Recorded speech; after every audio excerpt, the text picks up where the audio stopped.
Hey, it's Tuesday. Pat Welsh here. You know what that means? Taco Tuesday. Take action, crush obstacles. Well, welcome to episode 5 of the Warrior Servant Leader podcast. Glad you're here. Appreciate you dropping in. And today we're going to be talking about storytelling and your life sentence. What does he have in plan today? It's going to be fun, actually, I think. We're going to dive into storytelling. How, as a warrior servant leader, can you leverage storytelling? Because it's a powerful, powerful tool. Before we get started, a shout out, as always, to my supporters at Law Enforcement Today, policeone.com, and Blue Lives Matter. Appreciate you guys' support. And let's jump into storytelling and why it's so important. What is storytelling? Well, it's really exactly what it says. It's telling a story. And it can have incredible, incredible impact in the lives of the listeners of the story. Here's the psychology behind that, because here's how the human mind works. You hear in stereo, you remember in video, and you think in questions. That's how we process in our waking moments. We are constantly taking in information, whether it's visually, in the arena of storytelling. It's normally it's going to be auditory. You're going to hear it, and you can see it if it's a movie or you're reading a book. You can. It's the same principle applies. You're hearing it in stereo as you process it up here in your brain. And you remember in video. If I were to tell you, remember your first child being born and you were there, and I pause. You remember it. You can picture it up here in your head. If I tell you to remember the first homicide you responded to as a police officer, you can recall it in great detail, even if for you it's years ago. For me, it would be, 1986 was my first suicide. So that's how the mind works. So that's why storytelling is so impactful, because it paints a picture with words. And through storytelling, you can build relationships with other people. You can learn lessons. You can get inspired. You can learn and build on creating empathy and compassion because of the story you're hearing or the story you're telling. It helps in building missions and visions and achieving those things, because that's how the human mind works. I'm going to tell you a quick story, and it's a personal one. It happened to me. I learned a lot from this experience. I'm going to share it with you. We were going to be going on vacation, family vacation, down to Hilton Head, South Carolina. We had the big old conversion van, had 5 kids. And I thought, you know what, I'm going to take my baby Glock, my backup weapon issued by the department. I'm going to take it on vacation. I normally didn't carry it on duty because I was a district commander, so doing a lot of desk jockey kind of stuff. So it was locked in my office closet. And I had a pretty nice size office. I had a conference table that had 10 chairs around it. I had my desk. I had 2 visitor chairs, had my chair. So, we're talking 13 chairs in this office, and had plenty of room. Our building was cinder block, so I didn't have drywall. And it was a slab, concrete slab type flooring with carpet over it.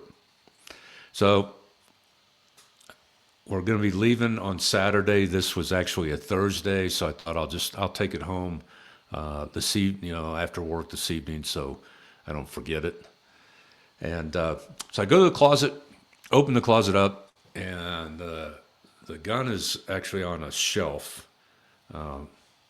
So I reach up on that top shelf, and I get the gun, and I reach up and I get the magazine, and I'm reach back up, and I'm looking, trying to where's the ejected, the round that's supposed to be in the chamber. You eject it, and I can't find it. And I'm like, man, I can't believe I left this gun up there with the round in it. So I rack out the round that's already in it. So now I got the magazine, and I've got the racked out round. The gun's now been, loaded, so to speak. It's cocked. Glocks don't have a hammer. So, like you were taught on the range, pointed in a safe direction and pulled the trigger. So I was standing behind a chair, and I pointed it down into the seat of the chair. It was in front of my desk, and pulled the trigger. I couldn't hear for 3 days because I didn't have ear protection on. When I pulled that trigger, I shot the chair. Now, when I shot the chair, the hole that went in was like a little hole. Man, when I turned that chair over, it was a big hole. And my ears are ringing. My sergeant is poking his head around, the daytime sergeant, poking his head around the door going, "Hey, LT, you okay?" And he thought I'd shot myself. My secretary, who was out another door into the lobby area where the public is at, she was just sitting there frozen still. She didn't know what to do. And I'm like, what did I just do? And then that's when it hit me. There was already a magazine in the gun. I put the stupid thing out there completely loaded with a magazine, and I just went into autopilot. That routine that we have when with weapon is clear and make it safe. Never checked to see or realize that there was already a magazine in it. So now I got to call my boss. So I call my major that I work for in operations division and report the accidental discharge. And really, there's nothing accidental about it. I intentionally pulled that trigger. I was just too moronic to not know it was already loaded and had a magazine in it. So my major tells me, well, call internal affairs. And I'm thinking, I thought that's what the supervisor's supposed to do, but I'm like, okay. So I called IA, and an IA detective came out, and I'm going to get a reprimand. It's a no-brainer. I deserve it. It was stupid. It was careless on my part. Fortunately, nobody got hurt. So he takes his report. I type up my report, which was really short and simple, and I go home. I come back the next day because I got to work on Friday, and I'm genuinely nervous. What are my people going to think about the lieutenant shooting a chair in his office? Have I lost their respect? I'm just like, this is not going to be a good day. So I park my car back in where the marked cruisers are, and the officers park their personal cars, and I come through the roll call room, pass a couple sergeants' offices to get to my office, and posted on my door is a typed message that says, if the lieutenant invites you to have a seat in his office, politely decline and remain standing. And I got a chuckle out of it, okay. And it wasn't handwritten. This was typed. And I got a little chuckle out of it. Get my keys out, unlock my office door, go in, and every single chair in my office has a bullseye target on it, taped on it. So 13 chairs. Every chair's got this target taped to it. And again, had a little bit of a chuckle. Looked at my desk, and on my desk there was a like a. My mom had one when I was growing up. It was a recipe box, but it's clear plastic, hard plastic, and it has like a little lid on it. You can put the recipe there and read it while you're making your meal. Well, there's this recipe box, and it's full of ashes, probably out of somebody's fireplace. And then there's a little 3x5 card next to it, and typed on that card is "Here lies the remains of the chair executed by Lieutenant Welsh," and then the date. And then next to that was a dart gun with two little darts, a little plastic dart gun, and another typed 3x5 card that says, "Lieutenant, you might want to take this on vacation. It will be safer." And I had a good laugh, and then it hit me. Who's got keys to my office to come in here and do all this overnight? So it was funny. And here's the lesson, the leadership lesson that I learned from that experience. My people weren't going to hold it against me for doing something foolish like that, negligent. That it was they were having a little fun with it, and they were sending me a message that, "Hey, boss, it's okay. We're going to tease you a little bit about it, but don't worry about making a mistake." And that was a really important lesson for me to learn, because it set the tone for the rest of that day, that I wasn't going to have to be trying to explain myself to people every time, all day long. And it took the sting, if you will, out of the discipline I knew I was going to get. I was going to get a written reprimand. That's going to be on my books for 2 years. So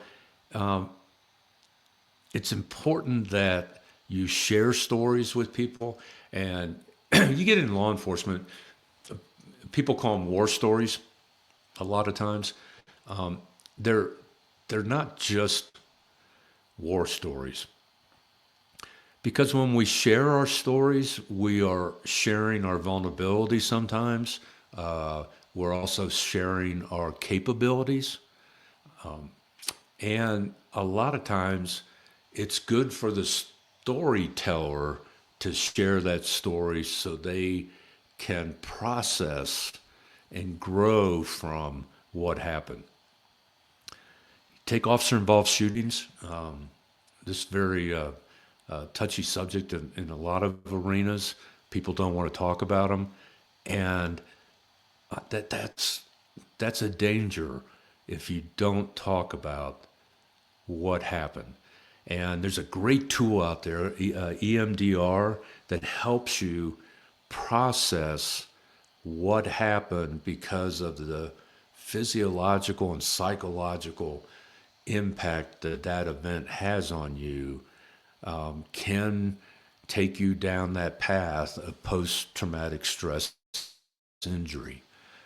And notice I said post-traumatic stress injury and not post-traumatic stress, PTSD. It's not a disorder.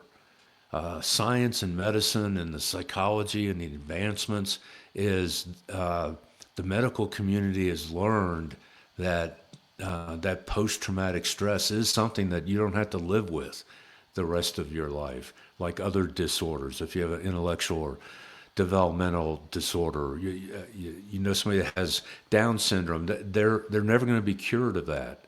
But post-traumatic stress is curable. It's an injury, like breaking a leg or an arm, that you can recover fully from it.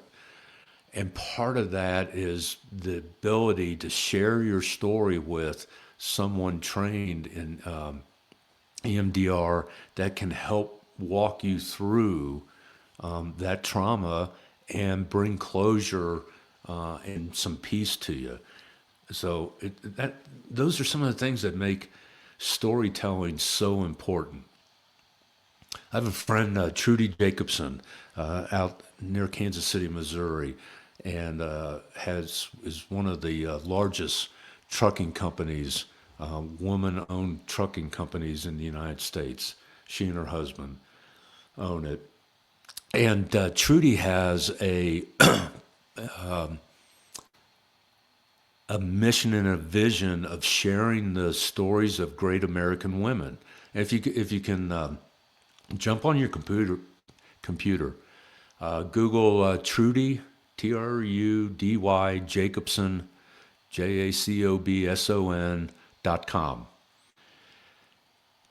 and listen to the episodes. And she's been, I think she's in her third or fourth year season, and listen to the incredible stories of American women that she is sharing and having them on her show telling their stories.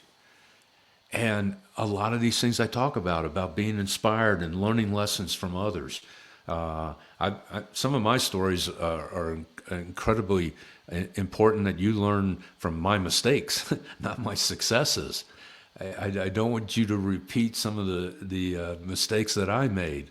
And so if I don't share those stories with you, then you don't learn anything. So a great book I really, really highly recommend. Not just it's not a law enforcement book. It's written by Jason Van Camp, retired Special Forces out of the Army. A great guy, lives over in Utah, and it's called Deliberate Discomfort. Deliberate Discomfort. Get it on Amazon. And he interviewed about a dozen folks, two of whom are living Medal of Honor recipients, but they tell their stories of overcoming discomfort. And that's kind of a big understatement, that for some of these, their discomfort was in combat and being severely injured.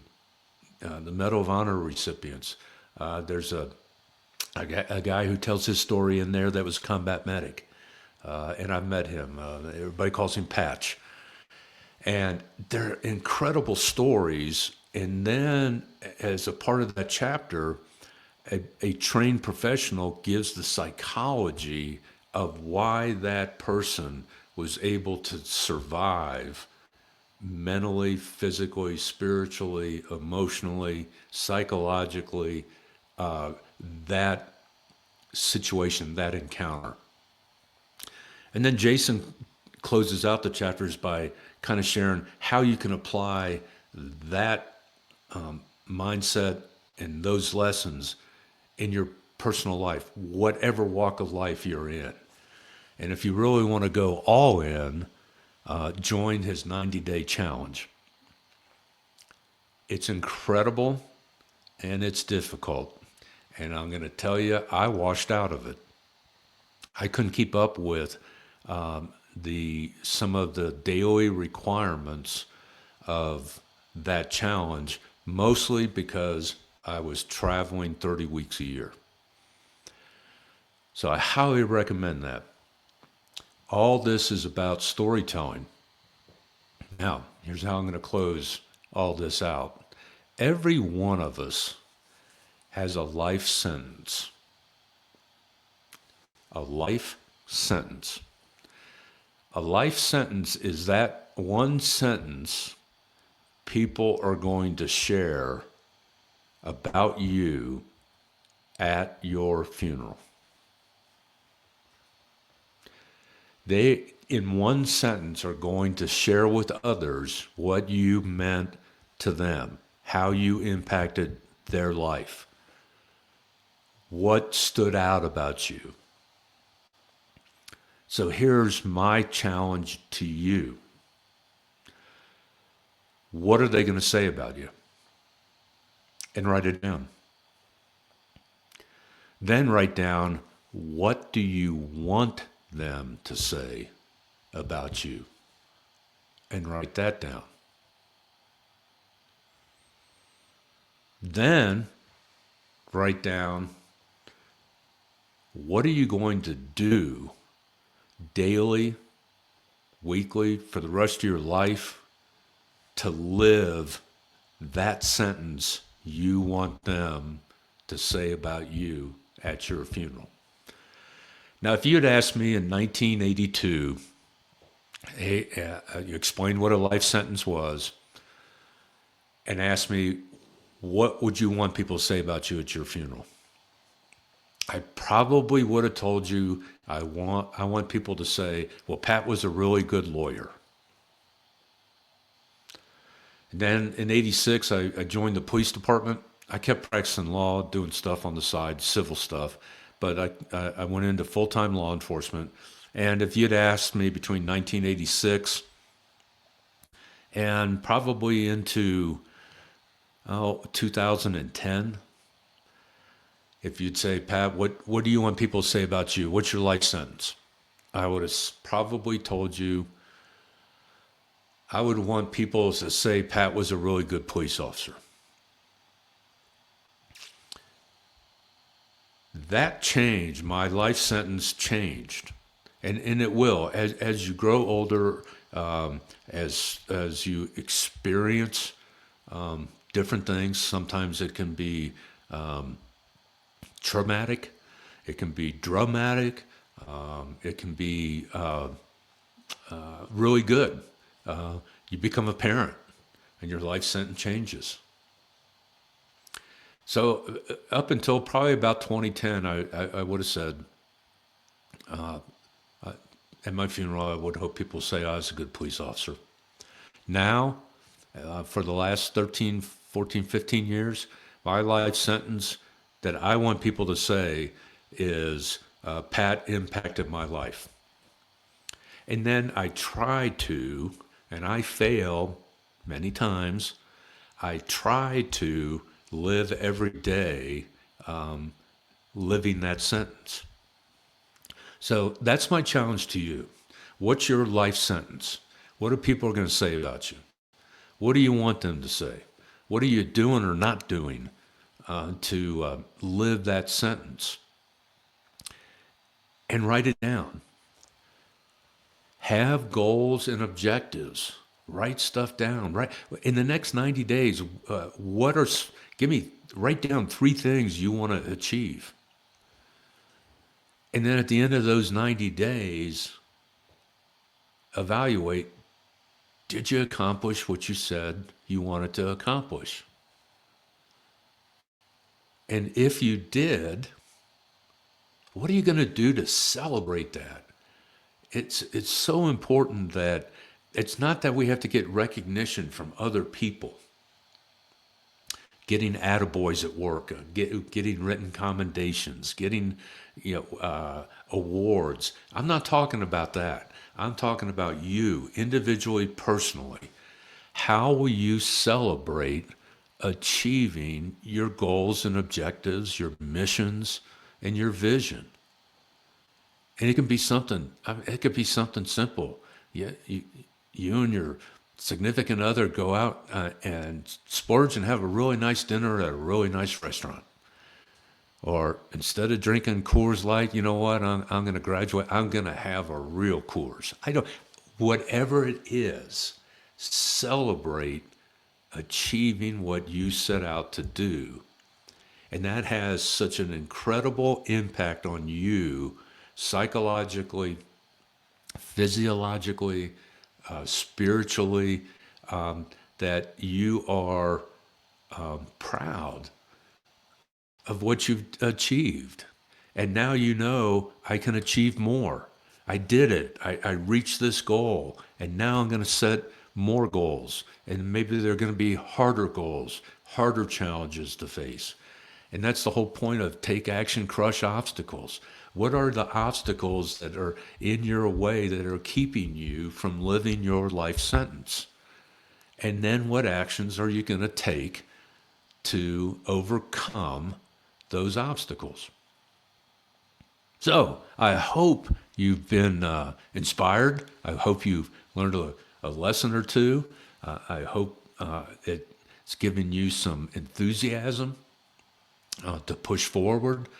And as always, and if you ever want to reach out, hit me up, PJ Welsh LLC at gmail.com. If you want to shoot me an email, the website, the Warrior Servant Leader podcast.com. Reach out to me through there, and we can follow up one-on-one. And I'm here to impact your life, help you achieve your goals, your visions, your missions, and we can be warrior servant leaders together.